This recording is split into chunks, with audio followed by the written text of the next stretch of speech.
When I had finished the script, I knew it was something quite special, but I also knew it was something that was quite expensive. And I didn't really know what to do with it because at that point we were in the middle of the recession. The Film Council had been axed by the government and there was no funding for short films at all in the country, really. And I went to Screen South for a meeting with Miranda Fleming, who was head of development at Screen South at the time. And at the very end of that meeting, she just sort of, as a throwaway note, said, oh, by the way, you don't have any short film ideas that maybe are a little bit more expensive, that may be good in 3D. So I said, yes, I've got a great project. And she said, okay, brilliant. Well, just when the application opens, send it in. And I did that, and I was awarded the £20,000. So I was very grateful that somebody had that kind of money at that period of time to be able to help us make this film. Okay. Very name, take one. Action. Casting for Rhaego Rattlegum was something I'd never done before, in that I knew that, with the budget we had, we couldn't consider a CGI character. And so the best solution to that was to find a short actor who had the acting abilities to be able to deliver that, what is probably the most interesting and fun character to play of the whole film. I'm Henry. Rhaego Rattlegum. And what, may I ask, are you? My immediate thought was Warwick Davis. But looking up his name, I came across Willow Management and realised that he ran an acting agency for short people.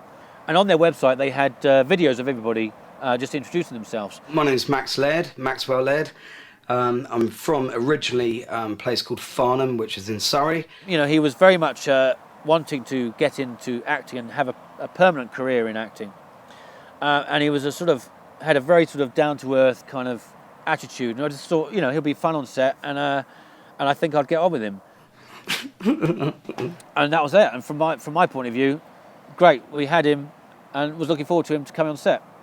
When he did come on set, he'd already been put in makeup and he looked a little bit bewildered, I think. I don't think he really realised what he was getting himself in for. I don't even think he even had the opportunity to read the script. Do you like the script? No. No? Yeah, no. It's good. There's some quite odd words and names in it, but yeah, it's cool. We spent a lot of time doing take after take where he'd fluffed his lines up. You throw the net over him, and then I'll get... Sorry. In the end, we had to divide the take or the scene up into little pockets of shots. When I distract Voidarkatron... Oh, sorry. What is his name? Voidarkatron. So that he could remember a certain amount and then would stop, and then he'd remember another bit and stop. And that's how we got around it in the end. When I distract Voidarkatron... Sorry. Go there. Fortunately, by the second day, he was only there for 2 days, but by the second day I think he'd worked out everything that was going on and started to enjoy his experience. And are you having fun? So I am having fun, yeah. I hope he enjoyed it anyway. So it's been a good laugh. It's a shame it's only been a 2-day shoot. One of the things I'm very strict on when I make a film is the schedule and staying on schedule. It's very important to me, and I can't really, if I'm behind schedule, I can't really relax, and so I always do my best to make sure that throughout the film we're sort of just this side of being on schedule.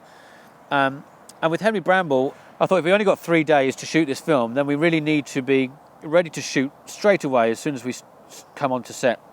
So I made arrangements for the crew to come in the day before in the evening to set up the lighting and the props and the scenery and stuff. The art department came in and adjusted everything, so it was all ready to go for the next morning.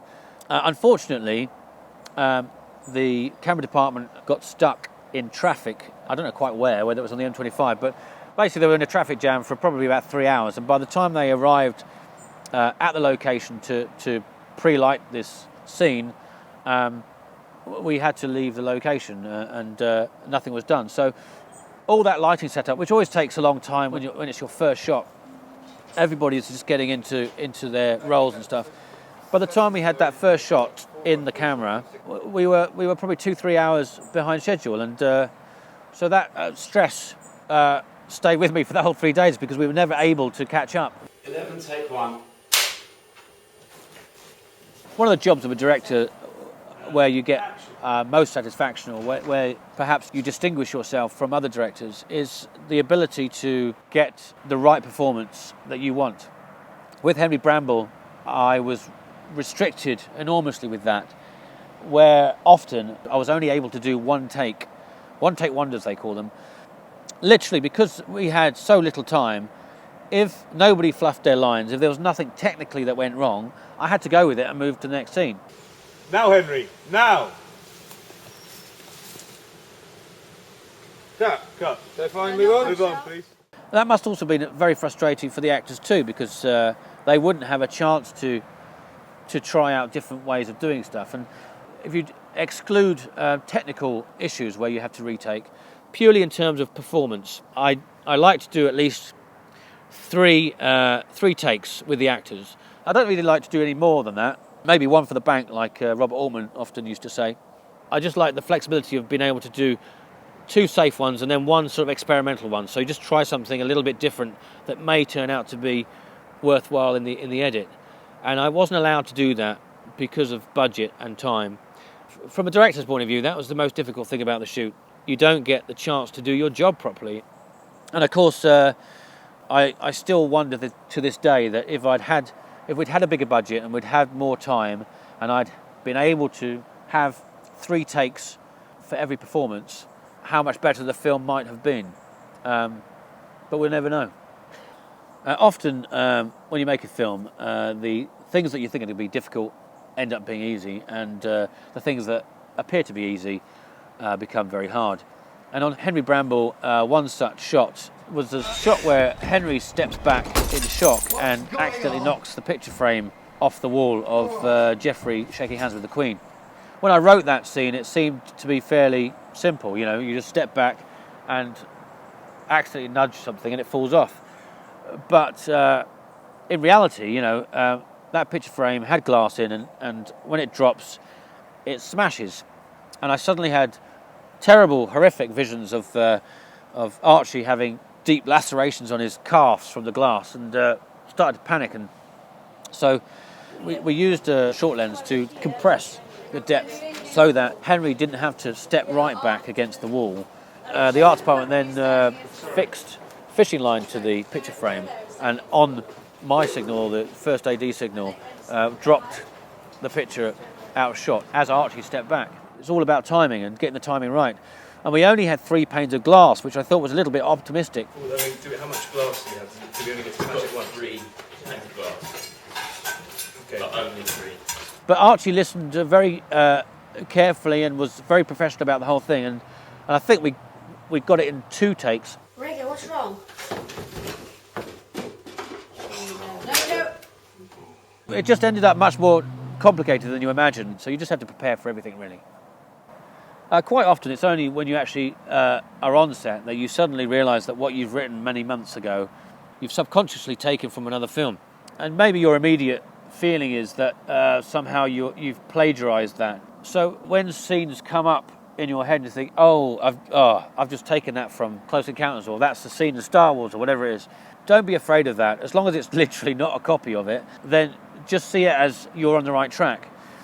I remember that particularly there was one moment I had with that in Henry Bramble where Paul Copley, as Geoffrey, has fainted from the scary Voidakatron, and he just comes round and Henry's screaming for help, and he looks around to find a weapon, and he sees Rhaego's spear.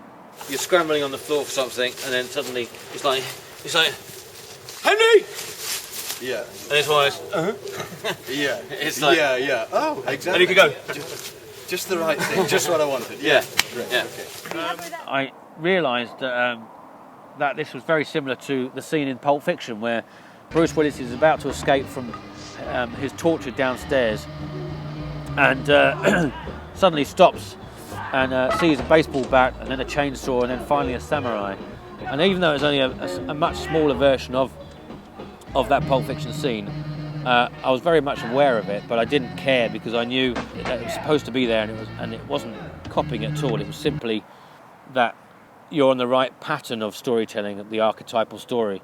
It's fun. It's a fun little moment in the film, and so yeah, don't be afraid of coming onto set and realising that something that you've written months ago may have been inspired by another film. It is inspiration. It's not plagiarism.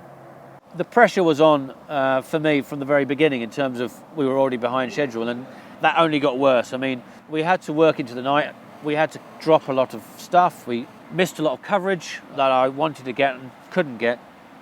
And by the third day, we were so close to getting a film, but at the same time, we were still so behind, and I couldn't see how we could get everything. And when the light started to go, that's really where the ticking time bomb started coming out. And by that time, my head had just turned to mash. I couldn't really think beyond what I had pre-planned. And I always do a lot of pre-planning. I always do storyboards. I always do shot lists, because when you do have cases like this where your brain just doesn't have the capacity to think for itself, you can fall back on that planning. But unfortunately, because we had to drop a lot of the visual effects shots for the Voidacatron, I just didn't have the ability to work out, if we drop this shot, how that would affect the next shot and how that would cut together. So he's up there and he's going to fall forward, boom. So that spear's in his head there, so the spear's going to be sticking out somewhere here or here. I thought he'd just come straight back.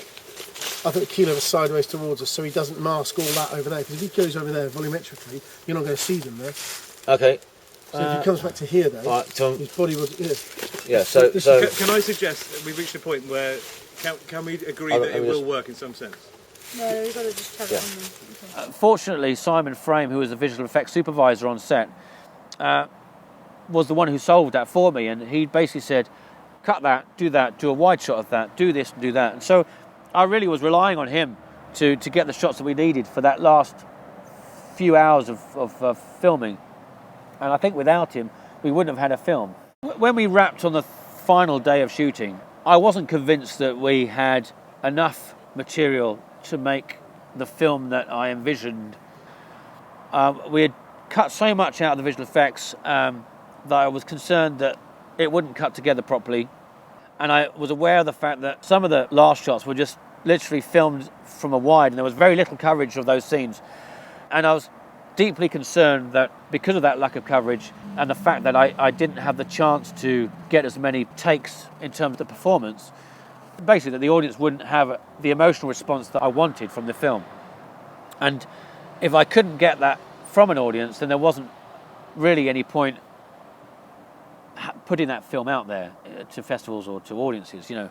So, the day after the shoot, I was deeply depressed and unhappy with what we had done, convinced that we didn't have a film worth showing. But as the days went on, my curiosity got the better of me, and I started putting scenes together. And I put one scene together, and I thought, oh, well, that works quite well. And then I put another one, and that actually works well. And then before I knew it, I had a 22 and a half, 23-minute cut of the film. And when I watched it, there was very little that I was unhappy with, and was very surprised and delighted that we did in fact have a film, and that we had achieved that within such a short frame of time, 3 days. You know, I never expected us to been able to shoot 15 pages. Well, I think it was about 12 pages, but I didn't think we could make a 15-minute film in 3 days. And that's just testament of the hard work of the cast and crew and sheer passion for getting that film made. Now, on reflection, seeing the film that we've got, I'm very proud of it, and I think people are going to love it. And that's all I ever wanted, was to make films that people enjoy. So making Henry Bramble has been a long journey, and much longer than any of us had anticipated. And having written that script initially, I was so excited by the potential it could give my directing career, to give me a platform, a second opportunity to get that elusive first feature film made, and to get the attention of the film industry again. And although I've waited and it's been very frustrating, I'm still very excited to see what opportunities this film can bring to me and to my fellow filmmakers. But ultimately, what I want from this film is for audiences of all ages to be able to watch it and have an emotional attachment to it and enjoy and be entertained by it. And I suppose to want more, because if they want more, then there's more chance that I'll be able to make the feature film version, which I've written. As soon as we started shooting Henry Bramble, I was very much aware of, in my head, that I had to come up with a feature film idea very quickly and to get that script ready for when the film came out. And fortunately, I suppose the one good thing that's come out of the fact that Henry Bramble has taken so long to make is that I've really had plenty of time to consider how this feature film is going to be made, and I'm in a much stronger position. So yeah, ultimately, I want to get out of this film a career, and I want to entertain people.